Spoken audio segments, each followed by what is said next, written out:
So today I have the pleasure of interviewing Grant Cardone. Grant is an entrepreneur, speaker, motivator, and international sales training expert whose books and programs have positively affected hundreds of thousands of people and organizations worldwide. He's the author of multiple books, including The 10X Rule, Sell or Be Sold, and the New York Times bestseller, If You're Not First, You're Last.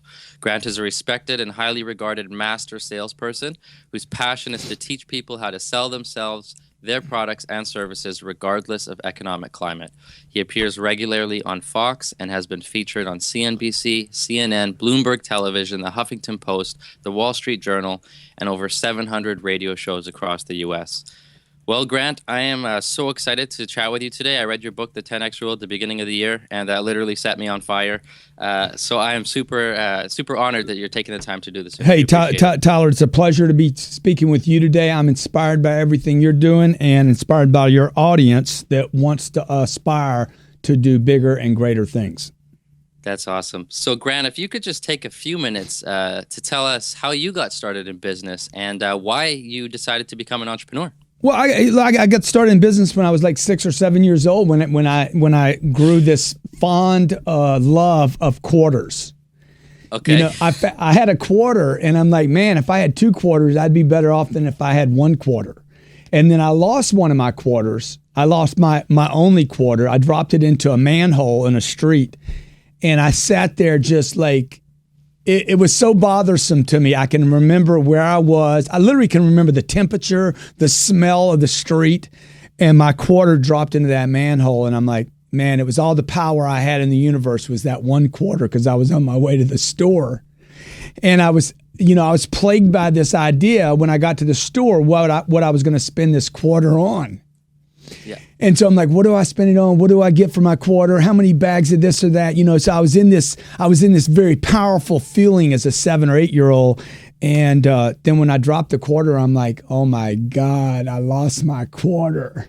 So this is like the story of my life right here. It may mean nothing to anyone else, but my whole life I've been like trying to figure out how to manage that quarter. And how to multiply the quarter, and how to go to the store and have more choices. And then when I go to the store, you know, do I buy everything in the store with my quarter, or do I come home with something? And how do I manage that? And how do I bring more quarters in? I mean, that's the story of my life, really. I come from a lower middle class family. My dad died when I was 10. My mom raised five kids. And had to manage that household on a limited amount of money. So when your parents, most of us are born, you know, to either poor families or middle class families. Most of us are not born to the Trumps, or to the Obamas, or to the Clintons, or to the Bransons, or whoever. Right? I don't know if Richard Branson even has any kids. I think he's just had a bunch of women, and most of us are brought up poor and middle class. So you know what we're as much as our parents did for us, as good as our parents were for us, were or were not there for us, most of us are labored with the things that our parents gave us that were good, and also enslaved with some of those things that were not so good, like scarcity, and there's not enough to go around, and you know, life is hard, and you have to suffer, and you're never going to really make it, and there's a shortage of everything. So I was also plagued with some of those stories, as many people that are listening are. And over the last 30 years, you know, since I was 20 years old, I've been trying to figure out how to get out of that thinking and get out of that mentality, and to have prosperity in my life and in my businesses. Yeah. Okay. Now, Grant, you've been in business a long time, and obviously you've had a lot of experiences in your journey. If you could just give us like kind of a quick overview of how, you know, you got your start in the workforce, and then just walk us through what your business looks like today. Yeah. So I got out, you know, I was trying to get through high school, and I wanted money. And then I went to college, and I borrowed money from the federal government to go to college because they said I had to go to college. And everybody said, you got to go. So I went, I did my deal. I got my little college paper. I got my paper that nobody's ever asked for. And I got a good degree in accounting, and I was a decent student, which means I was just good enough to get through. And then I got out of college with my degree and my piece of paper that nobody ever asked for. And I tried to go get a job, and I couldn't get a job. There was 24% unemployment. And so I took a job where I was in sales. I didn't want to go do a sales job. I didn't need a college degree to get a sales job. But that was the only place that I could get a job and pay my bills. I mean, I needed to pay rent. So I became an entrepreneur at 25 years old, a sales entrepreneur at 23 years old, actually. And I hated sales for 2 years. At 25, to give you the short story, so this is a short movie of my life. At 25, I decided to become a great salesman, even though I still hated it. At 26, I was a great salesman. At 29, they were talking about me in an industry where I'd reached the top 1% of all the salespeople. At 30, I was teaching other people how to sell. At 20, I was broke. At 30, I was a millionaire. And at 40, I was a multi-millionaire. At 50, I was freaking rich. I was a rich dude. And at 57, there is nothing that can happen on this planet to ever destroy the amount of wealth I've created for myself and my family. Now, that sounds like a humble brag. It's not, okay? It's not. It is a freaking straight out cold stone baller brag. I went from nothing and made it without any help. And anybody can do that. I mean, that's the good news. You can hate on the guys that make it and sound like they're all conceited and bragging and everything. Yeah. Or you could be like, dude, that guy's got bragging rights. And that's the people you really want to surround yourself with and learn from because they're out there. And guys like me want to share our stories with people like you, Tyler, because, you know, I can't wait till you're in the freaking $100 million club, bro. And you walk up to me, man, I got my swag on, dog, Uncle G. Yeah, right on. No, you know, you've earned the right to boast, right? Because you earned every bit of that success. Well, it is. You know what it is? What it is. Like a guy's poor and he's broke and he brags about it. I mean, broke people actually brag about being broke. All you got to do is listen to them. I ain't got any money. Hey, man, you want to go get a beer? Nah, I'm broke, man. Why you bragging? You bragging or complaining, dude? Okay? So if poor people, broke people, people without, people that are coming up short, you go to dinner and the meal's $50 and you're like, oh my God, that's a lot of money. That's just bragging in reverse. Yeah. So every time you complain about money that something costs too much, you're basically bragging in reverse and you're telling the world, I'm broke. Like that's an ad. You're running an ad. You're running a billboard saying, I am not doing well in life. I am crippled. I am handicapped. I'm losing, dude. Why would you freaking tell people that? It's bragging in reverse. So when a guy says, look, hey, I'll pick up this bill. It doesn't mean anything. It's no problem. I'm making tons of money. I'm doing well. See, we make that wrong and we make the other one right. And so all I'm saying to people is like, look, if you're going to make one of them wrong, the guy that's bragging about he's rich, then you got to make the other one wrong too, that I'm broke. Maybe neither one of them are wrong. Maybe it's just what it is what it is, and it just bothers people. Anyway, man, whatever. I know you don't want to talk about that. Let's roll. So next question for you, Grant. He's going on to the next question. Why are you going on to the next question, man? Go ahead, man. I'm wondering, what would you say is one of the biggest challenges that you face as an entrepreneur, and how would you advise somebody who's facing the same challenge to overcome it? Well, what I would tell you is this, okay? The biggest challenge is to get rid of your notes. See, you got to get rid of the business plan, okay? Here's the deal. Like Tyler, right now you're doing this interview with me, all right? Yeah. Okay? So you need to take your notes. You got them in front of you, and they're in the computer, or are they on a piece of paper? I got my questions on a paper, so I can. Good. I want you to take them. Yeah. I want you to take them. Show them. Put them where I can see them. Okay, hold on. Okay. Okay, good. Now I want you to take them and I want you to crumble them up right now for me. All right? Okay. No, crumble them up in front of me. Let me see them. Okay, good. See, that is the biggest challenge for the entrepreneur. He spends time and energy. He or she spends time and energy creating a business plan. Once you do the business plan and you write it down, you write it out. Look, you need to take it, you need to crumble it up and throw it away because everything that's about to happen, you're going to miss all the opportunities looking at your plan.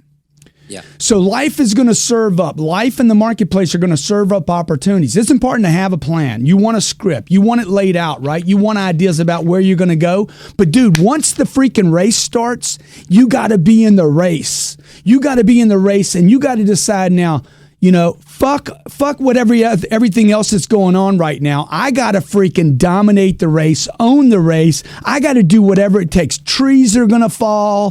The earth is going to break apart. The economy's going to crash. Your friends are going to have a car wreck. Your girlfriend's going to leave you.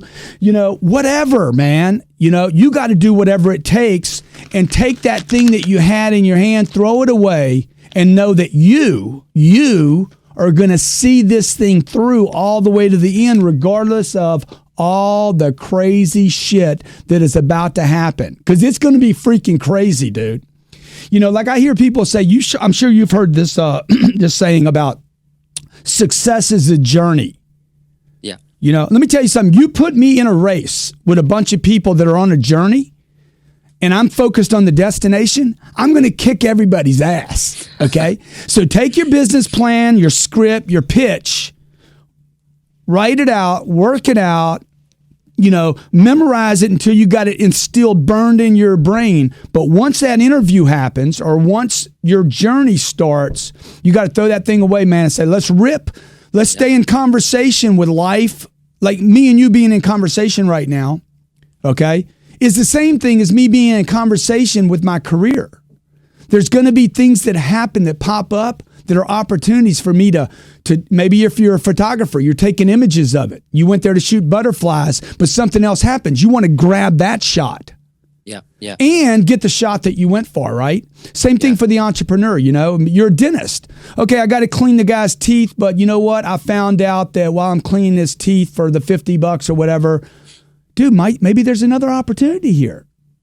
Yeah. Maybe there's an opportunity to give him some new teeth. I don't know, Yeah, you bring up a good point. Yeah, thank you, man. Because the moment if we try to plan out a little too far ahead, you can't really predict what's going to come up. You got to be able to roll with it. Yeah, you see, like right now, me and you are doing something now different. Come on, man. Dude, we're going to have 30,000 downloads of this podcast. I guarantee you. You wanted 3,000, we're going to get 30,000. I'm going to help you, all right? It's okay. Sounds good. So I did want to jump into one of your areas of expertise, which is sales. Okay. And you brought up an interesting point a few minutes back that when you got into sales, you didn't like it. Yeah. And yet you pushed yourself to become a master of something that you didn't like at the time. Yeah. I'm the greatest salesman in the world right now, the greatest living salesman in the world. Just so everybody knows, I am the master of the sales universe. That's awesome. So what did learning that skill do for you? I mean, how did that change your life? Because it's revenue, dude. It's revenue, okay? Look, sales is revenue. If you say you don't like sales, you are basically telling the universe, the entrepreneurial universe, the money gods, if you say I don't like sales, you're actually saying I don't like money. I don't like revenue. I don't want to do well. I don't want to be in control of my universe. Because if you could just change the way you think about sales. If you look sales up in the dictionary, sales is that activity that generates revenue.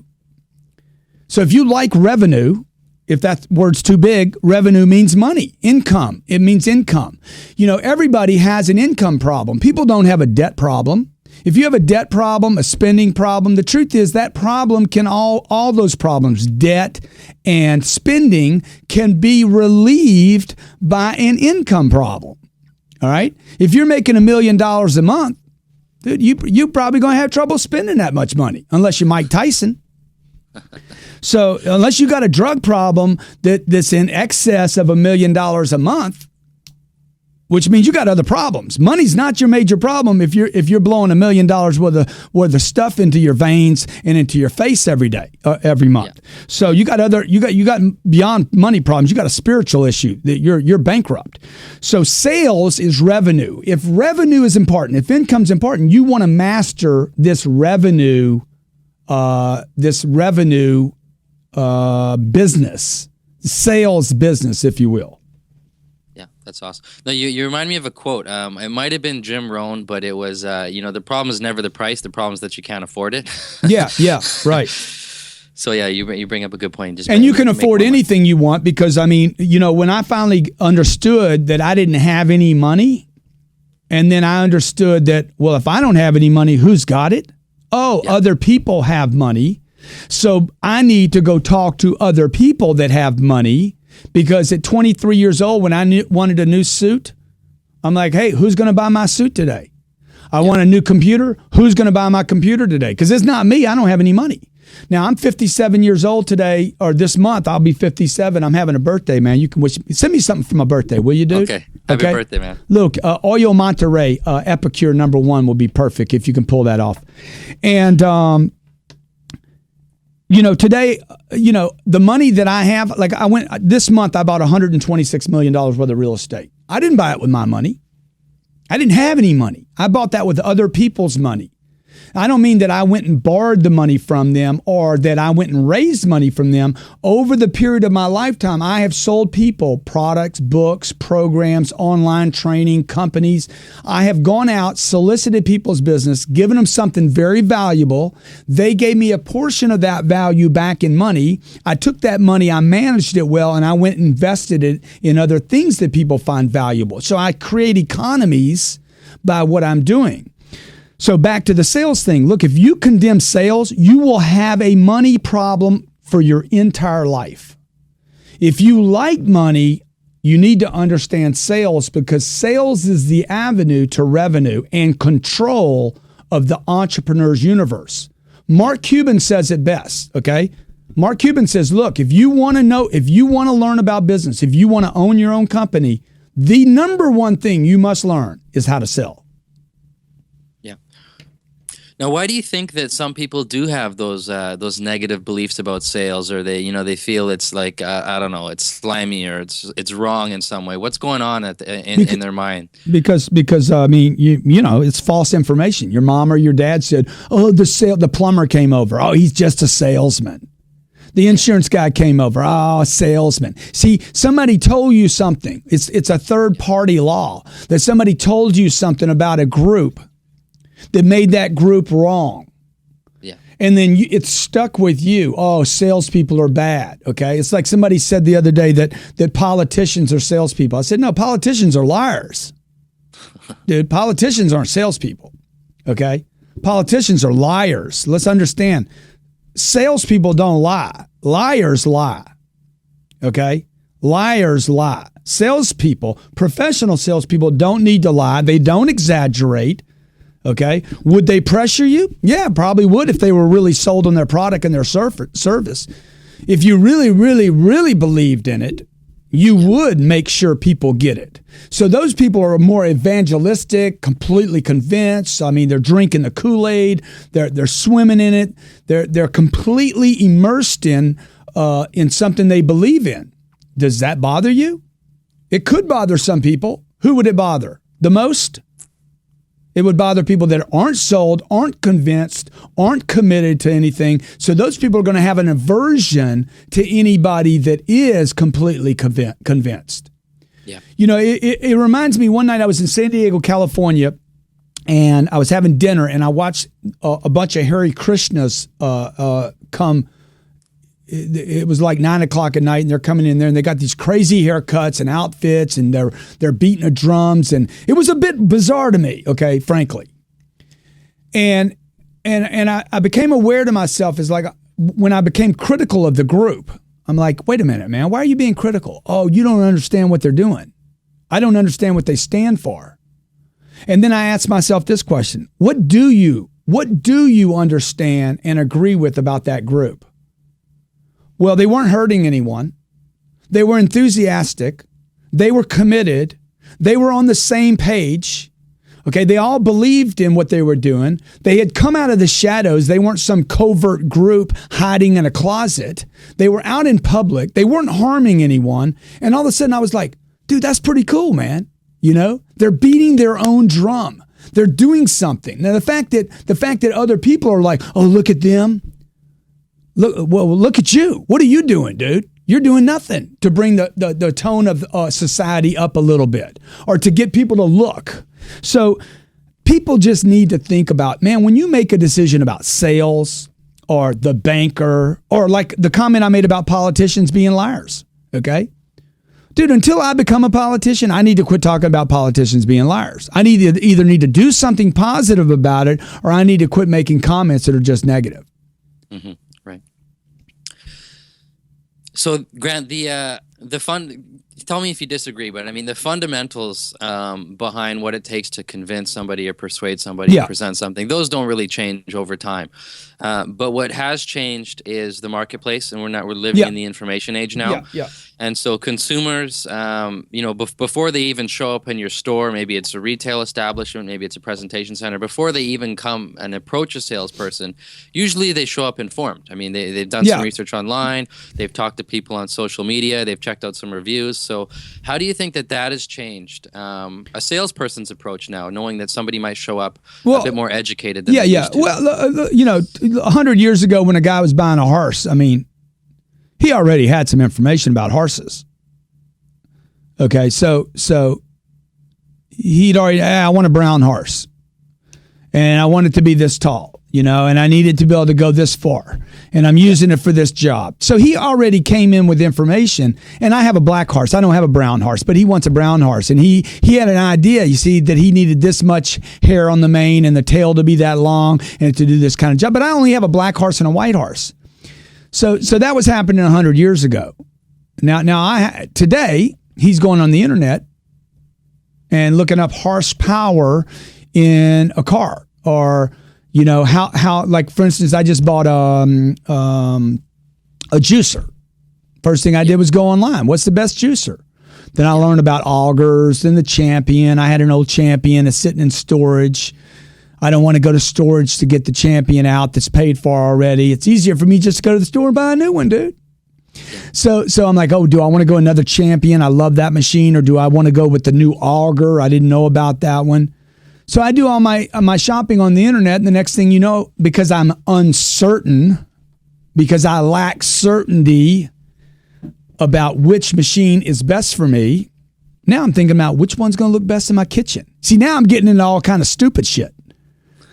I wanted juice, okay? Yeah. Now I'm starting to think about what's going to go best in my white kitchen, man, my big-ass freaking baller kitchen. So then I go to Macy's, man, and I'm over there. I had no intention of buying a machine, right? But now I'm looking. I got the internet information off the internet. The lady in the store who's running the department doesn't even come over and help me. But we're back to basic things that you talked about now. Some things don't change. Dude, can you just greet me? Yeah. Can you say, hello, welcome to the department. What can I get for you? Can you pay attention to me? Can you have your clothes right? Can you have a bright freaking smile on your face? Okay, maybe you know, the person running that department, she doesn't own a machine.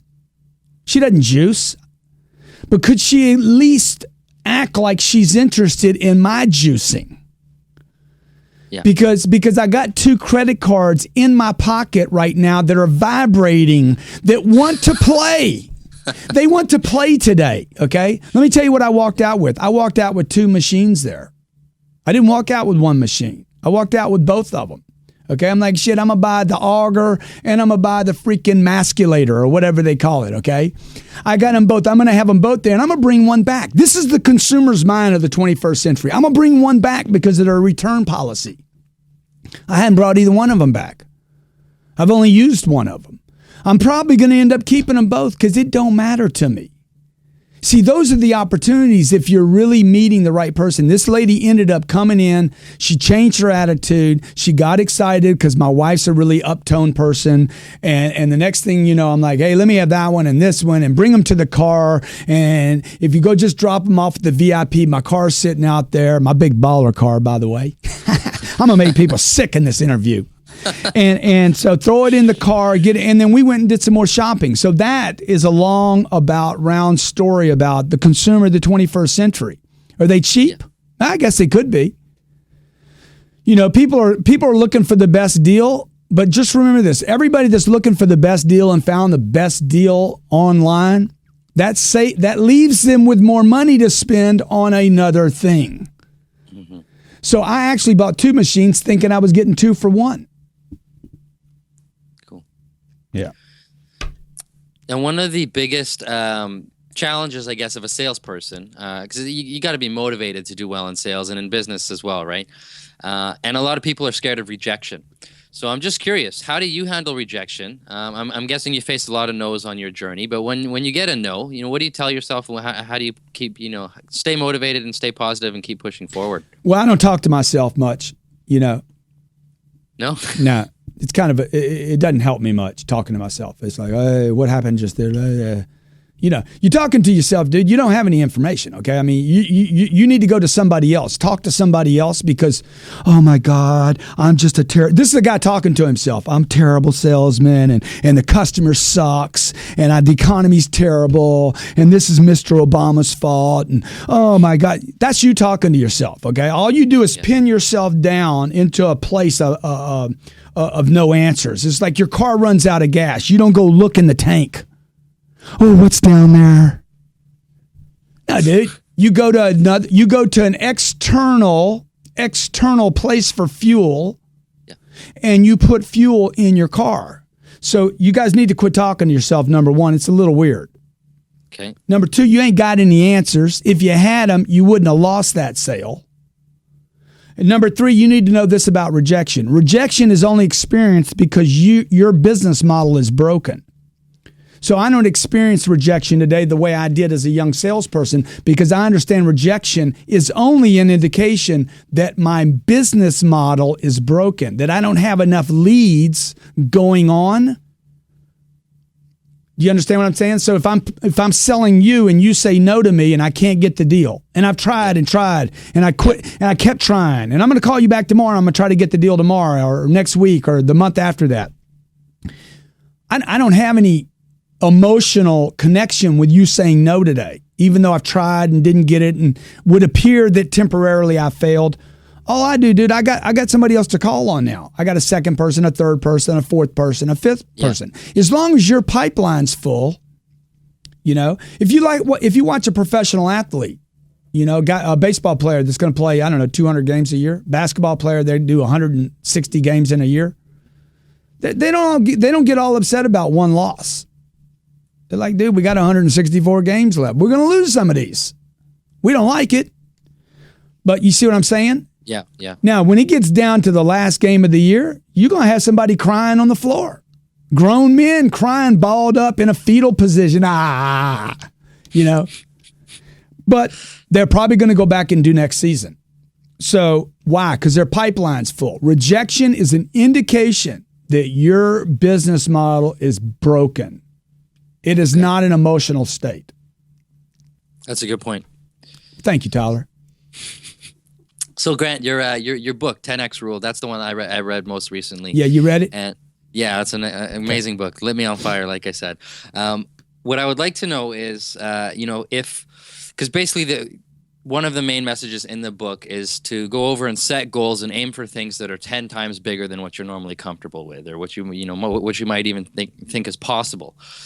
So how does somebody, if they've then set a goal that looks like it's a little bit impossible, it's way big, it's way out of their comfort zone. Yeah. But how can they position themselves or prepare themselves to actually make, that happen or really close to it? Well, so look, let's say the guy's goal is to make, $1 million this year. And he's like, man, I've never made $1 million. You see, the first thing he's going to do is go back to what he did in the past. Yeah. This is just what everybody does. Everybody does is, I've never made more than, the company's never made more than 200 grand in a year. Now you're saying $1 million. No, I'm saying no. What you should do is multiply that number times 10. You should create a target for 10 million, build a business plan that would get you to 10 million. You need to build a program that will get you to $10 million. The program exists. First of all, you got to go back and ask, is the 10 million available on this planet? If you're talking about all the money in the universe and this money doesn't exist, then that's impossible. But if $10 million exists in this universe, build a program for it and then do whatever it takes, dude. Look, the piece that's missing is not the program and not the money. The piece that's missing is the guts, the whatever it takes, surrounding yourself with whatever it takes people. We created this whole network called Whatever It Takes Network, okay? I don't know if you've been on it or you've seen it, but that network is created because I want to surround myself with freaking fanatics and crazy people. I want to surround myself with men and women, young and old, that will do whatever it takes, that talk about whatever it takes, that do their business based on whatever it takes. I want to build a cult following of whatever it takes, people that are ethical and that see the goal and the mission through to the destination, and that don't settle or satisfy themselves with the journey. Mm-hmm. Okay. Whatever it takes, man. Come on, Whatever man. It takes. So, Grant, what would you say are some of the, do you have any specific habits or activities that you've been keeping consistent for years and that you think have contributed to your success at this level? Dude, get up early, stay late, and do whatever it takes. That's awesome. Okay. Now I mentioned in the intro, your books, and I'm going to link to all your books in the show notes. Okay, beautiful. I encourage anyone to check those out. I'm curious though, is there anything that has impacted you? It could be a book, it could be a person, could be a resource of any kind. Yeah. Is there anything that has been kind of a game changer for you in any way? Game changer book for me was Dianetics by L. Ron Hubbard. Game changer. Okay. Read the book 7 times. Serious. Can you say that again? Dianetics, okay, by L. Ron Hubbard. The book is about the reactive mind. It's about how the mind reacts. It's why people think little, why they respond, why they have crazy thoughts and ideas, why people do all this negative talk to themselves about why they can't, how they can't, why they're negative. Why something bad happens to you when you're 15 years old and you're still thinking about it 30 years later, and you think about it all the time. I mean, it's a freaking amazing book about how the mind works and how to get rid of all this negative garbage you got going on in your head. Okay, that's awesome. Thanks for recommending that. Yeah, you're welcome. Now, one of my favorite questions that I ask every guest on the show is for them to share their definition of success. I break this up into 2 parts, though, because I find that a person's definition will change over time. Yeah. So, Grant, if you could share with us how you initially defined success when you were first getting started in business, and then walk us through how that definition has changed since that point. Yeah, let me just say this on books also. This is the book I was talking about, Dianetics, okay? Who Moved the Cheese? Freaking great book. Unbelievable book. The other book is Greatest Salesman in the World by Og Mandino. Freaking stupid, crazy book about this guy's journey. It was a fable, actually. You can read the book in one night. Yeah, I read a lot of books, by the way. I just want you to know that, okay? Okay, now you're asking about, what's the question? Success. How did you define it? How has your definition changed? Well, in the beginning, success was how am I going to make? I need to make 80 grand this year, and then it was I got to make 100 grand this year, and then it was I need to make 100 grand this month, and then it was like I need to get this chick, I need to get this chick for the night, Then it was like I just want her to go home with me, I just want to get laid. And then it was when oh man, I want this woman, I want to marry me and have kids with me, and I want to spend the rest of my life with me. Yeah. And then it's been like, hey man, I just want to get in great shape. And then it was like, hey, I want to do a TV show and become a TV celebrity. And then I want to produce a TV. I mean, dude, I've had so many freaking goals and successes, like many I haven't even reached yet. I want to build $1 billion real estate portfolio. Now, if I boil all that down from stories to what it means to me, success is not about money or my physical condition or my health or money or any of that. Success for me is reaching my potential. It's what is my potential, like that is the quest. That is the answer to why Steve Harvey still goes to work every day after becoming the most well-known TV celebrity in the world. That's why Steve Jobs was still building stuff even to the last days of his life. Because that's why Walt Disney was still doing his deal. Why? Because successful people want to reach their potential. They're not satisfied with where they are. So for me, success is the difference between where I'm at and the potential of who I am. So it's about constantly pushing that envelope. And it's funny because, you'll set a goal and then you'll get there. And then once you're there, you'll realize you could go a bit further. Yeah, sure. And that never ends. Sure, right? That's right. It's awesome. So Grant, if you could pass on any words of advice to the aspiring entrepreneur. So this is somebody who they're working for somebody else, or maybe they're in school, but they dream of owning their own business. They just don't quite have the courage to get started. So what would you say to them to kind of push them I would forward? say that you need to listen to this podcast one more time. That if you're not aspired now, okay, you got somebody connected to you that is dead. Mommy, daddy, uncle, brother. If you found anything negative, I'm just going to give you a little hint here. If you found anything that you want to criticize about this podcast, you have somebody directly in your life that is contaminating your thinking.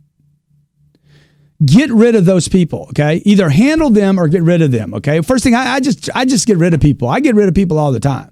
If you're hanging around the same friends you had when you were freaking 12 years old, get rid of some friends, man. If they're not growing and going, if they're not excited and jacked up and freaking, let's go fast, if you haven't hurt yourself or got a speeding ticket in the last 30 days, man, come on, man, where's the life at? Quit playing it safe, quit being careful, break out of this middle class. I talk a lot about the middle class. I'm not talking about the middle class financial. I'm talking about the middle class thinking. I'm talking about, I'm fine. I don't need any more. I'm happy with what I got. Money's not everything. I'm happy with just getting by.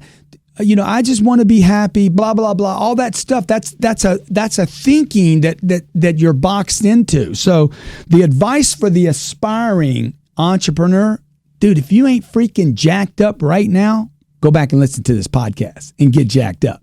Because you can do anything, man. You guys can do 100 times more than I've done. I'm just proof, okay? See, like Mark Cuban to me. Mark Cuban is an aspiration to me. I was with a guy, Charles Koppelman, 2 weeks ago. Charles Koppelman, he's made hundreds and hundreds of millions of dollars. He controls a $5 billion trust. This guy works with stars like Pitbull and Jennifer Lopez. And unbelievable guy.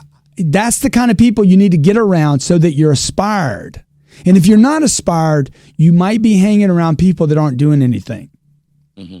Okay. Great advice. Okay. Tyler, this has been a great podcast, dude. I've really enjoyed it. Yeah, it's been a lot of fun. I appreciate your time, Grant. If the listeners want to learn more about you, what you're doing, where's the best place they can find you? They should go to whateverittakesnetwork.com and subscribe there while the network is still free. We will be charging for it like a Netflix in the future. So you can go right there, go to whateverittakesnetwork.com. There's 30 shows a week, every week, 30 new shows just for entrepreneurs that we broadcast in multimedia digital video. That's awesome. Okay. Thanks, Grant. Appreciate your time. Thank you, Tyler. I wish you all the best. Okay, buddy.